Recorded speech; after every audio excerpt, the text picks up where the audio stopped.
राधे राधे दोस्तों, हमारा चैनल श्री जी माधुरी में आप सभी का स्वागत है। आज वैशाख मास महात्म्य की अध्याय 14 की कथा कहेंगे। आप लोग पूरी अवश्य सुनिएगा।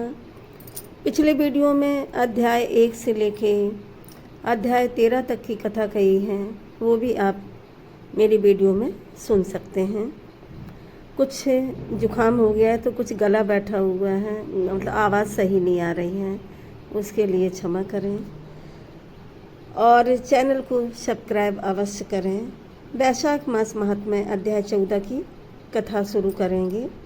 उसके पहले भगवान जी से प्रार्थना करेंगे, भगवान विष्णु और माँ लक्ष्मी की कृपा आप लोगों पर सदैव बनी रहें। कथा का प्रारंभ करेंगे। श्रुतदेव जी कहने लगे कि मेष की संक्रांति में वैशाख के महीने में जो प्राणी प्रातःकाल स्नान करता है और मधुसूदन भगवान की पूजा करके इस मनोहर कथा को सुनता है तो वह सब पापों से छूटकर विष्णु लोक को जाता है। जो दुबुद्धि होती हुई कथा छोड़कर अन्य काम करने में लग जाते हैं वे रौरव नरक में जाकर पिशाच की योनि पाते हैं। यहाँ हम एक प्राचीन इतिहास कहते हैं। यह इतिहास पाप दूर करने वाला, पवित्र करने वाला, धर्मवर्धक और तत्काल सेवनीय है। प्राचीन काल में गोदावरी के किनारे ब्रह्मेश्वर क्षेत्र में ब्रह्मनिष्ठ बड़े परमहंस दुर्वासा ऋषि के 2 शिष्य रहते थे। वे सदा उपनिषद शास्त्रों में निष्ठावान थे। उन्हें किसी से कुछ भी अपेक्षा नहीं थी। भीख मांगकर जो कुछ भी मिलता उसी को खाकर पर्वत की गुफा में पड़े रहते थे। ये दोनों तीनों लोक में सत्यनिष्ठ और तपोनिष्ठ नाम से विख्यात हुए। इनके सत्यनिष्ठ तो सदा भगवान की कथा में तत्पर रहता था। कोई श्रोता और वक्ता न होता तो वह मनुष्य स्वयं कर्मों में तत्पर रहता था, परंतु जब कोई श्रोता होता तो स्वयं कथा कहने लगता था। जब कोई उस पुण्यकारी रूपी कथा की व्याख्या करता, पुण्य रूपी कथा की व्याख्या करता तो संपूर्ण कर्मों को छोड़कर कथा सुनने लग जाता था। जो तीर्थ और देवताओं के मंदिर अत्यंत दूर थे, उन विक्षेप करने वाले संपूर्ण तीर्थों को छोड़कर स्वयं दिव्य कथाओं का श्रवण करता और श्रोताओं को स्वयं कथा सुनाता था। हे राजन, वह बिना कथा श्रवण किए अन्न ग्रहण नहीं करता था। जो वक्ता रोग से पीड़ित होकर अपने घर कथा करता, वह मुनि कूप जल से स्नान करके उसकी कथा सुनता था। कथा समाप्त होने पर अपने नित्य कर्म करता। जो मनुष्य ऐसे कथा सुनता है उसको जन्म के बंधन नहीं व्यापते तथा भगवान विष्णु में सच्ची भक्ति उत्पन्न होती है और बाधाएं दूर हो जाती हैं। विष्णु भगवान में स्नेह है और साधु महात्मा में सुहृदता उत्पन्न होती है। निरंजन निर्गुण ब्रह्मा उनके हृदय में आकर विराजते हैं। जो पुरुष ज्ञानहीन है उसके सब कर्म नष्ट हो जाते हैं। जैसे अंधे के हाथ में दर्पण व्यर्थ होता है, वैसे ही बिना ज्ञान के प्रायः किए हुए कर्म भी निष्फल होते हैं। जो महात्मा बहुधा कर्म करते हैं उन्हें सत्व बुद्धि मिलती है। सत्व बुद्धि से वेद में येद उत्पत्ति होती है और वेद से ज्ञान की उत्पत्ति होती है, ज्ञान से ध्यान की उत्पत्ति होती है। जो बहुधा वेदोक्ति रीति से ज्ञान ध्यान आदि में प्रवृत्त होते हैं, परंतु जहाँ विष्णु भगवान की कथा नहीं होती, जहाँ साधु महात्मा नहीं होते, वहाँ यदि साक्षात गंगा जी का किनारा भी हो तो भी त्याग दें। जिस घर में तुलसी ना हो, जिस देश में तुलसी ना हो, जिस घर में तुलसी ना हो, जिस देश में तुलसी न हो, अथवा भगवान विष्णु जी का मंदिर न हो, जहाँ विष्णु भगवान की कथा नहीं हो और जहाँ पर मरा हुआ प्राणी अंधति मस्त नरक में पड़ता है। वहाँ पर जो भी प्राणी की मृत्यु होती है वह अंधति मस्त नरक में पड़ता है। जिस गांव में भगवान विष्णु जी का मंदिर अथवा काला मृग ना हो, जहाँ भगवान विष्णु की कथा नहीं होती, जहाँ साधु महात्मा नहीं होते, वहाँ का मरा हुआ प्राणी 100 जन्म तक कुकर की योनि पाता है। उपनिषद के विचार से उस मुनीश्वर ने यह बात निश्चय कर ली। अतः सदा भगवान विष्णु की भक्ति में तत्पर रहें और भगवान विष्णु की कथा का श्रवण करें।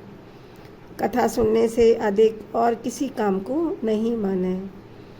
दूसरा जो तपोनिष्ठ था वह बड़ा दुराग्रही तथा कर्मनिष्ठ था। ना तो स्वयं कथा कहता और ना सुनता था, और होती हुई कथा को छोड़कर तीर्थ स्नान के लिए चला जाता था। हे राजन, तीर्थ पर होती हुई कथा को इस डर से छोड़ देता था कि कहीं तप में विघ्न न हो।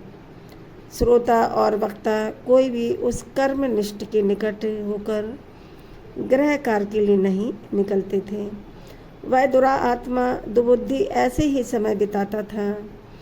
ना जीवा से भगवान विष्णु की कथा कहता था, ना कानों से सुनता था। भगवान विष्णु की कथा को वह अपने कानों से भी नहीं सुनता था।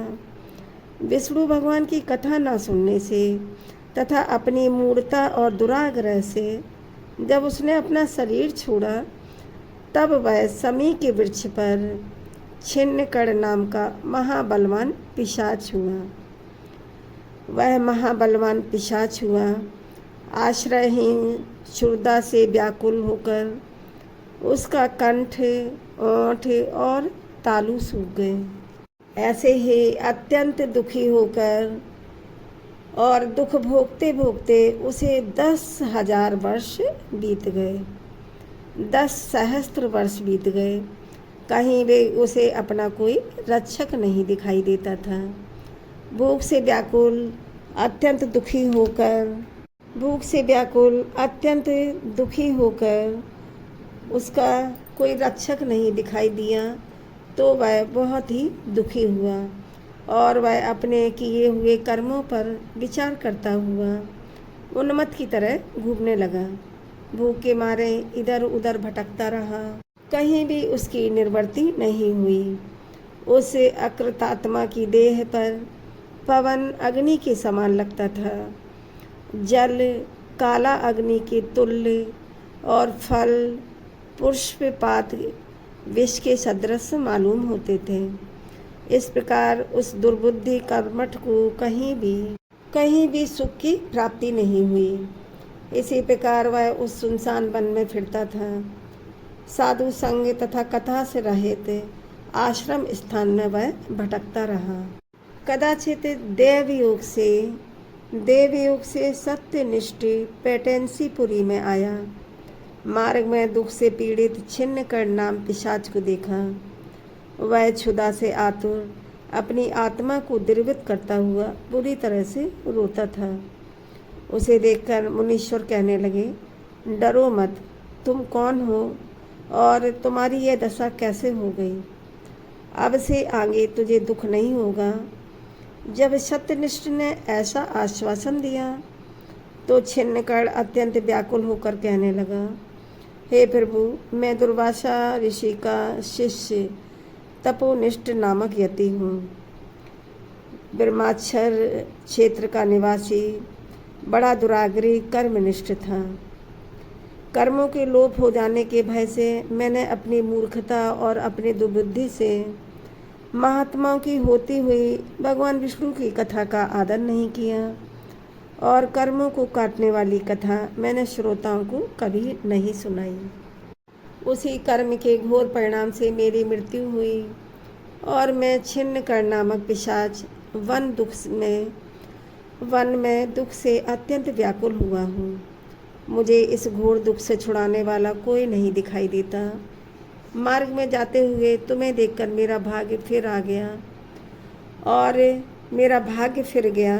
मेरे पाप दूर हो गए आज मेरे ऊपर सब देवता, गुरु, साधु और सभी लोग संतुष्ट हैं। आज हरि भगवान मेरे ऊपर प्रसन्न हैं, जो आपके दर्शन हुए हैं। इस प्रकार त्राही त्राही छिन्नकण पूरी तरह से रोता हुआ उन मुनि के चरणों में गिर पड़ा। मुनि के चरणों में गिर पड़ा तो महायशस्वी सत्यनिष्ठ को बड़ी ही दया आई। उन्होंने उसे दोनों हाथों से पकड़ के उठा लिया और अपने सुकृत का पुण्य दिया। वैशाख मास के महात्म्य को क्षण भर सुनने का फल दिया, जिससे उसके पाप तत्काल दूर हो गए। इस पिशाच की देह छोड़कर दिव्य देह धारण करके दिव्य विमान पर बैठकर महामुनि को प्रणाम किया। आमंत्रण और परिक्रमा करके भगवान विष्णु लोक को जाता हुआ तब सत्यनिष्ठ पैटेंसीपुरी को जाता हुआ गया।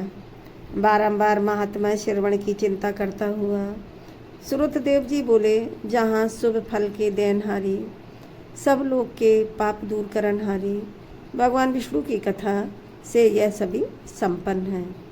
वहाँ की संपूर्ण तीर्थ और अनेक क्षेत्र को लोग आते जाते हैं। जहाँ भगवान विष्णु की कथा रूपी नदी बहे, उनकी कथा अवश्य सुननी चाहिए। उससे कोई भी योनि हो, उससे संकट छूट मिलती है। और ऋषि कहते हैं कि कथा को हमेशा सुने। वैशाख मास की कथा सुनने से मनुष्य के सभी पाप दूर हो जाते हैं। उस देश में वास करने वाले के हाथ में मुक्ति होती है, इसमें कोई संदेह नहीं है। वैशाख मास महात्म्य अध्याय 14 की कथा का समापन हुआ। उम्मीद है आपको यह कथा अच्छी लगी होगी। हाँ, थोड़ी सा आवाज़ सही नहीं आ रही है क्योंकि तबीयत ठीक नहीं है, उसके लिए क्षमा मांगती हूँ। आप लोग वीडियो को लाइक करें, शेयर करें, चैनल को सब्सक्राइब करें। राधे राधे दोस्तों, धन्यवाद।